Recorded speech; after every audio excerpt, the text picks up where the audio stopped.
Good day everyone. So for today, I will going to discuss to you about the global cities. So what is the global cities?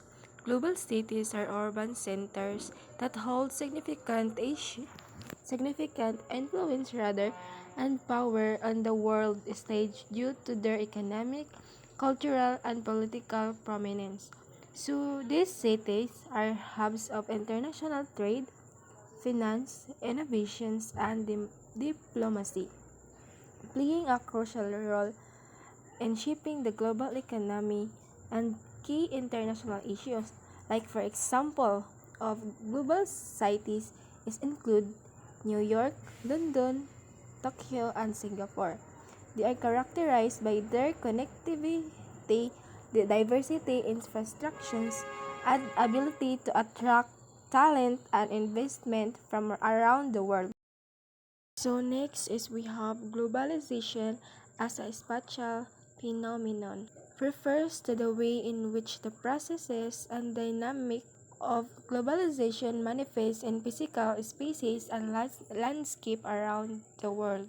So, globalization happens in physically spaces, foreign investment, economic opportunities, and human capital move to cities. Globalization is spatial as it is based on places. So next, we have the general characteristics of global cities. First, major hubs of economic, political, and cultural activity on a global scale.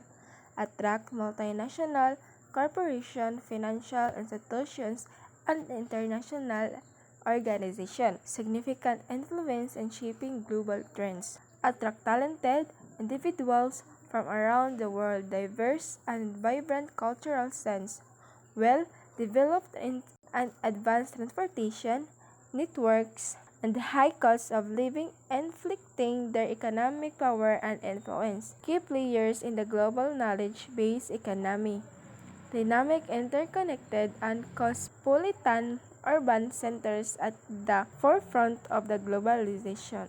The GAWC inventory identified three levels of world cities and several sub-ranks, which is Alpha World Cities, Full Service World Cities.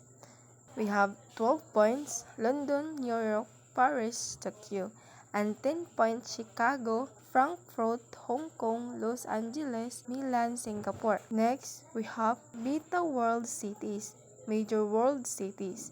There have 9 points in San Francisco, Sydney, Toronto, Zurich, and 8 points for Bucharest, Madrid, Mexico City, Sao Paulo, and 7 points to Moscow and Seoul. Gamma World Cities or Minor World Cities. We have 6 points in Amsterdam,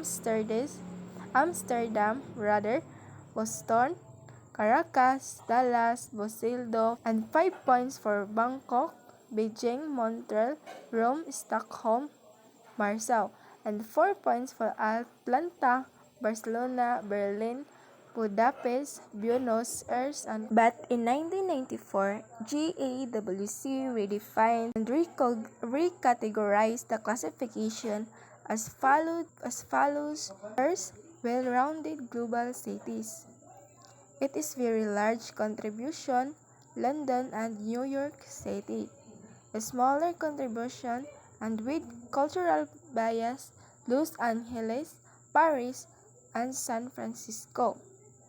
Next is global niche cities, specialized global contributions in economic, Hong Kong, Singapore, and Tokyo. And then political and social, we have Geneva and Washington.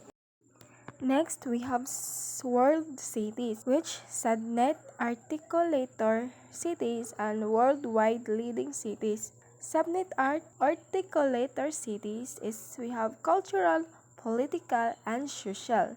In cultural, we have Berlin, Copenhagen, Melbourne, Munich, Oslo, and Rome and Stock. Political, we have Bangkok, Beijing, and Vienna. In social, we have Nairobi and Ottawa. In worldwide leading cities is we have primarily economic global contributions, which is Frankfurt, Miami, Munich, and Osaka. In the primarily non-economic global contribution, we have Abidjan, Addis Ababa, and Atlanta, Basi, and Barcelona. Global City Index.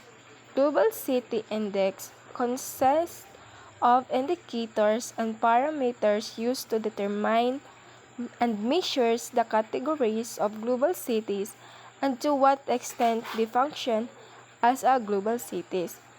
And Global Cities Index uses criteria across 5 dimensions. We have number 1, business, activity, human capital, information, exchange, cultural experience, and last, political engagement. Next is Global Power City Index. Global Power City Index evaluates and ranks the major cities of the world according to their magnetism or their comprehensive power to attract people, capital, and enterprises from around the world. But in 2011, a report called the Global Power City Index 2011. It is considered several functions areas, which is number 1, economy, number 2, research and development, number 3, cultural interactions, number 4, livability, and number 5, environment, and number 6, but not the least, is accessibility.